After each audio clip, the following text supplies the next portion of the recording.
Bienvenidos a las cápsulas literarias de Marruecom, el espacio donde analizamos y celebramos las voces más influyentes de la literatura contemporánea. Hoy hablaremos de la escritora y periodista Sofía Casanova. Sofía nació el 30 de septiembre de 1861 en La Coruña y fue una periodista, poeta y novelista considerada como la primera española que se convirtió en corresponsal permanente en un país extranjero, así como la primera corresponsal de guerra. Fue una mujer culta muy conocida en los ambientes de literatura de su época y es, junto a Emilia Pardo Bazán, Rosalía de Castro o Concepción Arenal, mujeres ilustres que en pleno siglo XIX formaban parte del elitista mundo cultural gallego que, como en el resto de España, estaba compuesto casi exclusivamente por hombres. Entre ellas hubo pioneras que abrieron el camino para que otras, olvidadas e invisibles, pudieran formar parte de ese mundo. Para ello lucharon para lograr ser escuchadas y que sus derechos fueran tenidos en cuenta. Una de esas mujeres valientes, cuya vida transcurrió entre dos guerras mundiales, entre la caída de una corte imperial, una revolución, la proclamación de una república y una guerra civil, fue Sofía Casanova, nacida, como hemos dicho, en La Coruña y fallecida en Polonia el 16 de enero de 1958. Ella contribuyó, o sería la primera mujer que ayudó a que todos los españoles de su tiempo fueran conocedores de acontecimientos de importancia internacional. Pero la infancia de Sofía no fue fácil. Su padre abandonó a la familia tras el nacimiento del hermano menor de Sofía y sus abuelos maternos tuvieron que ayudarles a subsistir. En aquella época, Sofía publicó sus primeros poemas en el periódico El Faro de Vigo. Finalmente, su madre decidió trasladarse a Madrid en 1876. Una vez en la capital, la joven Sofía trabaría amistad con Ramón de Campoamor, José de Echegaray y Gaspar Núñez de Arce. Fue tal la fama que empezó a cosechar la joven poeta que llegó incluso a participar en reuniones literarias en la corte del rey Alfonso XII, el cual, admirador de su obra, corrió con los gastos de la edición de un libro con sus versos. Durante su estancia en la corte, su protector, Ramón de Campoamor, le presentó a un excéntrico profesor, filósofo y diplomático polaco llamado Wincenti Lotosławski, quien cambiaría la vida de Sofía para siempre. Sofía lo dejó todo y se casó con él el 19 de marzo de 1887, instalándose en Drożdżowo, un pueblo al norte de Polonia. La pareja tuvo 4 hijas, una de las cuales moriría de disentería. Durante aquella época, Sofía publicó la novela El doctor Wolski, a la que le siguieron una serie de cuentos y de artículos de opinión acerca de la vida en Polonia y en Rusia, los cuales fueron publicados en periódicos como Revista Gallega, Galicia Moderna, España Artística y Revista Contemporánea. Pero la carrera diplomática de su marido llevó a Sofía a viajar hasta Londres, Moscú, París, Roma, lo que la empujó a aprender hasta 6 idiomas, lo cual es algo enormemente positivo, pero poco a poco el matrimonio se fue distanciando por el hecho de no haber tenido hijos varones, y según apuntan algunas biografías, parece que este fue uno de los factores clave que hizo que la pareja se acabase separando. De hecho, Vincenti empezó a tener relaciones con otras mujeres en busca del ansiado heredero. Finalmente, Sofía fijó su residencia en Madrid e inició una intensa labor como colaboradora en la prensa más destacada del país, como El Liberal, El Imparcial, La Tribuna, Prometeo, ABC y Blanco y Negro, además de publicar en 1913 una recopilación de artículos con el título Exóticas. En aquellos tiempos su hogar se convirtió en un espacio de encuentros literarios por donde desfilarían personajes de la talla de Basilio Álvarez, Alfredo Vicenti, Ramón y Cajal, Alberto Insúa, Victoriano García Martí, que ilustraría, por cierto, su libro Princesa del Amor Hermoso. En 1906, Sofía Casanova fue admitida en la Real Academia Gallega. Podríamos señalar también en 1913 que Sofía Casanova ha sido una de las pocas mujeres a las que Benito Pérez Galdós elogió. Después de Gertrudis Gómez de Avellaneda, solo Rosario de Acuña había representado sus dramas en el teatro español antes que Sofía Casanova. Pérez Galdós estrenó así la primera pieza dramática de Sofía, La Madeja, el 12 de marzo de 1913. En la decisión pesó la influyente opinión de la primera actriz Matilde Moreno.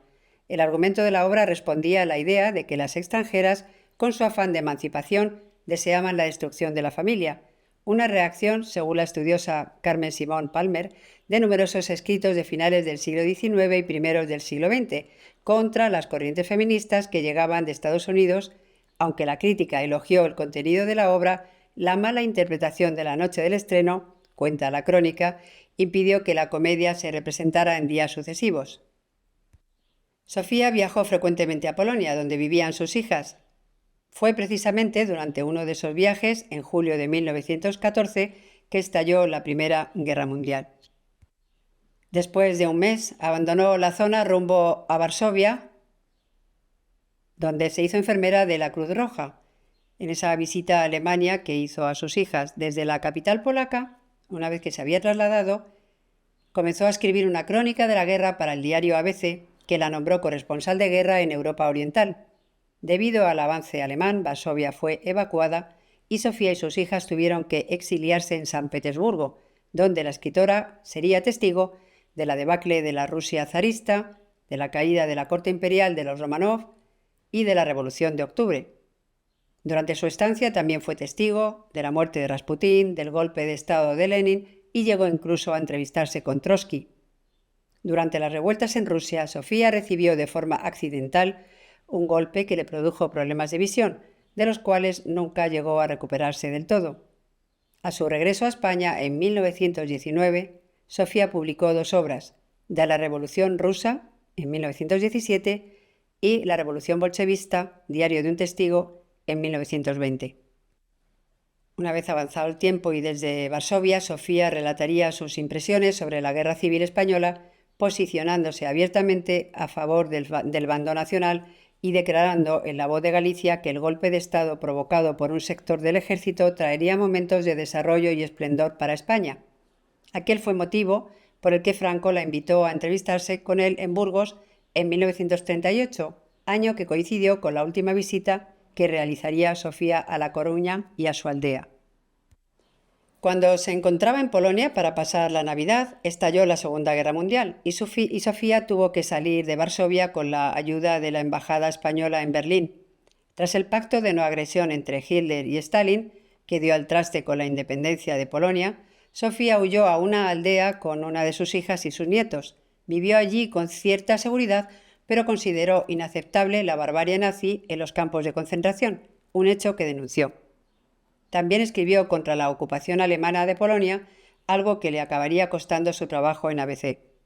Sofía Casanova murió el 16 de enero de 1958, casi ciega, pero a pesar de este obstáculo durante sus últimos años, continuó haciendo lo que más le apasionaba, que era escribir.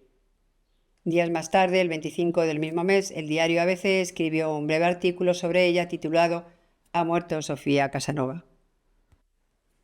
En palabras del escritor José Ramón Barreiro, fue una escritora digna, pero no una gran figura literaria de su tiempo.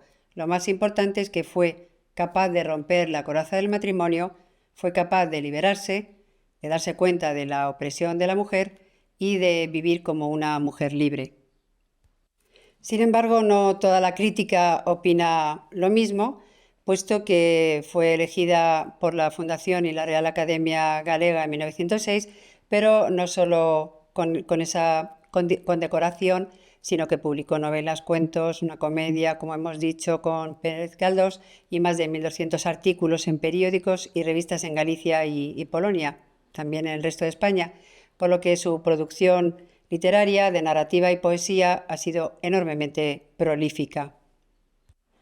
Como periodista escribió casi 1 millar de crónicas, entre las que destacan los artículos publicados en los periódicos fundamentales como ABC, La Revolución Bolchevista, Diario de un Testigo. El problema de Sofía Casanova fue que tal vez tomó partido por una postura pacifista y antibélica, y así lo manifestó en sus colaboraciones en la prensa durante la Guerra del Rif en Marruecos y en la Semana Trágica de Barcelona. Pero la obra donde evidencia esta postura de forma más contundente es en las Crónicas de Polonia y Rusia, que escribía para la prensa y que se publicaron reunidas en el libro de la guerra en el año 1916.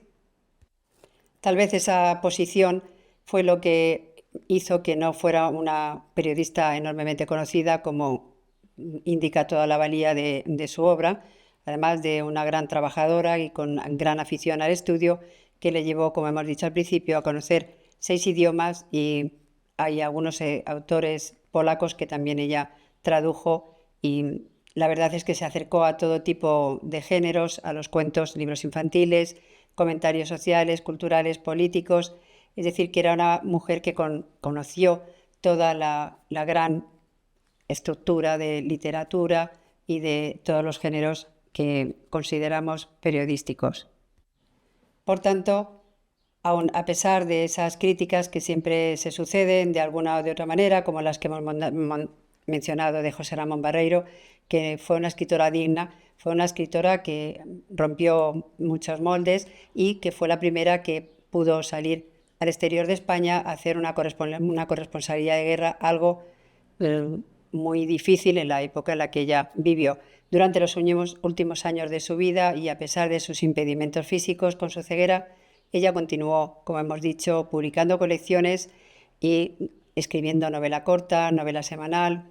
Y bueno, en 2022 se publicó una antología con las crónicas que escribió como corresponsal en el extranjero, que recomendamos encarecidamente. A pesar del final de sus días, reconocemos el valor y tal vez el olvido que se ha hecho a algunas mujeres que han colaborado enormemente, rompiendo unas barreras que eran en su momento difíciles de solventar. Y a pesar de todo, ella ha sido reconocida por muchísimas publicaciones y otro gran número de críticos que ahora no vamos a mencionar, o tal vez lo hagamos en otra sesión, pero fue una muy buena escritora que supo reflejar todo el contexto que la estaba influyendo y que rodeaba a todos los españoles. Fue una voz fuera de España que trajo a los propios españoles una verdad que en muchos casos tampoco quisieron escuchar. Gracias por acompañarnos en este viaje literario. No olviden seguirnos para más episodios y descubrimientos en el mundo de los libros. Escuchadores, escuchadoras, hasta la próxima y muchas gracias.